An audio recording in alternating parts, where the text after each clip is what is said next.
കായംകുളം താലൂക്ക് ആശുപത്രിയിലെ ഡോക്ടർമാരുടെ ഒഴിവുകൾ അടിയന്തരമായി നികത്തണമെന്നാവശ്യപ്പെട്ട് ആരോഗ്യമന്ത്രിക്ക് മന്ത്രി എം ലിജുവിന്റെ കത്ത്.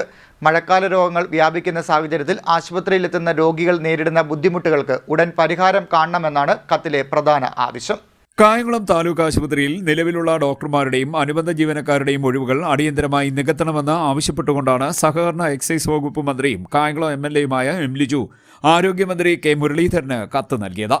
മഴക്കാല രോഗങ്ങൾ വ്യാപിക്കുന്ന സാഹചര്യത്തിൽ ആശുപത്രിയിലെത്തുന്ന രോഗികൾ നേരിടുന്ന ബുദ്ധിമുട്ടുകൾക്ക് ഉടൻ പരിഹാരം കാണണമെന്നും കത്തിൽ പ്രധാന ആവശ്യമായി ഉന്നയിച്ചിട്ടുണ്ട്. അത്യാഹിത വിഭാഗത്തിലടക്കം മതിയായ സേവനം ലഭ്യമാകാത്തത് വലിയ പ്രതിസന്ധിയാണ് സൃഷ്ടിക്കുന്നതെന്ന് മന്ത്രി പറഞ്ഞു.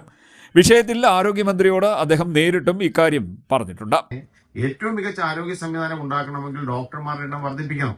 ഞാൻ ഹെൽപ്പാടിന്റെ അനുമതിയോടുകൂടി തന്നെ കായംകുളത്തിന്റെ ചില ആവശ്യങ്ങൾ കൂടി നമ്മുടെ ആരോഗ്യമന്ത്രിയോട് പറയുകയാണ്. കാരണം അത്രയ്ക്ക് തന്നിരിക്കുകയാണ്. കായംകുളത്ത് താലൂക്ക് ആശുപത്രിയെ സംബന്ധിച്ച് ഇപ്പൊ നമ്മള് ബജറ്റിൽ അവിടെ ഒരു നഴ്സിംഗ് കോളേജ് തുടങ്ങണം, ഒരു മെഡിക്കൽ കോളേജ് നമ്മൾ ഇവിടെ തുടങ്ങുമ്പോൾ ഒരു നഴ്സിംഗ് കോളേജ് ഇവിടെ തുടങ്ങണം എന്നൊരു കാര്യം ഞാൻ മുന്നോട്ട് വെച്ച് ബജറ്റ് പ്രസംഗത്തിൽ സൂചിപ്പിച്ചിരുന്നു. കായംകുളം താലൂക്ക് ആശുപത്രിയിൽ നിലവിലെ 127 തസ്തികകളാണുള്ളത്. അവിടെ പുതിയ കെട്ടിടം പണി നടന്നുകൊണ്ടിരിക്കുന്നു. 150 ഉണ്ട്. 127 കൂടെ ഇനി വരണം. പക്ഷെ അതിനു മുമ്പ് തന്നെ കഴിഞ്ഞ ഗവൺമെന്റിന്റെ സമയത്ത് തന്നെ കോവിഡ് വന്ന സമയത്ത് അവിടെ ഫെസിലിറ്റീസ് ഉണ്ടെങ്കിലും 50 ബെഡിന്റെ സൗകര്യം അവിടെ ഉണ്ട്. പക്ഷെ നമുക്ക് 50 ബെഡ് ഇല്ല. ഈ 50 ബെഡ് ഉണ്ടെങ്കിൽ മാത്രമേ 200 ബെഡ് തികഞ്ഞ് നമുക്കൊരു നഴ്സിംഗ് കോളേജ് അവിടെ തുടങ്ങാനായിട്ട് പറ്റുകയുള്ളൂ. ഞങ്ങൾ അതിന്റെ പ്രാരംഭ പ്രവർത്തനം നോക്കിയപ്പോൾ ഉണ്ടായ ഒരു പ്രധാനപ്പെട്ട ഡിഫക്റ്റ് 200 ബെഡ് ഉണ്ടെങ്കിൽ മാത്രമേ നഴ്സിംഗ് കോളേജ് തുടങ്ങാൻ പറ്റൂ എന്നുള്ളതാണ്. 5 ഡോക്ടർമാർ നിലവിലില്ല അവിടെ പീഡിയാട്രീഷ്യൻ ഇല്ല, ഗൈനക്കോളജിസ്റ്റ് ഇല്ല. അവൈലബിൾ ആയിട്ടുള്ള ലിസ്റ്റ് അപ്പോയിന്റ്മെന്റ് നടത്താൻ പറഞ്ഞു. അപ്പൊ അതൊന്ന് ഫോളോ അപ്പ് ചെയ്യാം. നമുക്കൊരു 5 ഡോക്ടർമാരുടെ വേക്കൻസി ഒന്ന് ഫില്ല് ചെയ്ത് കിട്ടിക്കഴിഞ്ഞാൽ അതൊരു പ്രധാനപ്പെട്ട കാര്യമായിരിക്കും.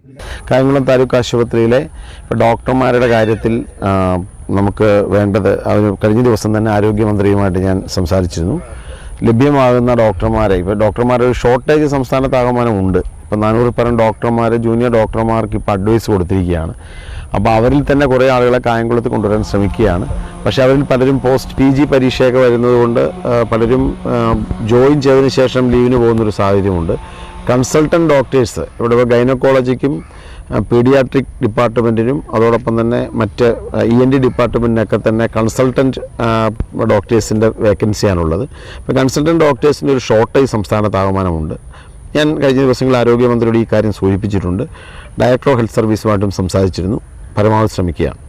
താലൂക്ക് ആശുപത്രിയിൽ 5 ഡോക്ടർമാരുടെ ഒഴിവുകളാണ് നിലവിലുള്ളത്. അത്യാഹിത വിഭാഗത്തിൽ മെഡിക്കൽ ഓഫീസറുടെ 2 ഒഴിവുകൾ, consultant psychologist, consultant paediatrician, consultant ENT എന്നിവയാണ് മറ്റ് ഒഴിവുകൾ.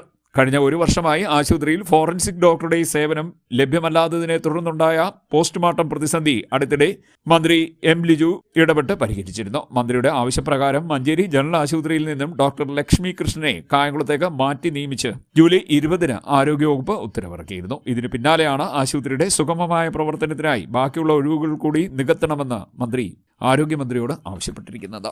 CDNet news, Kayamkulam.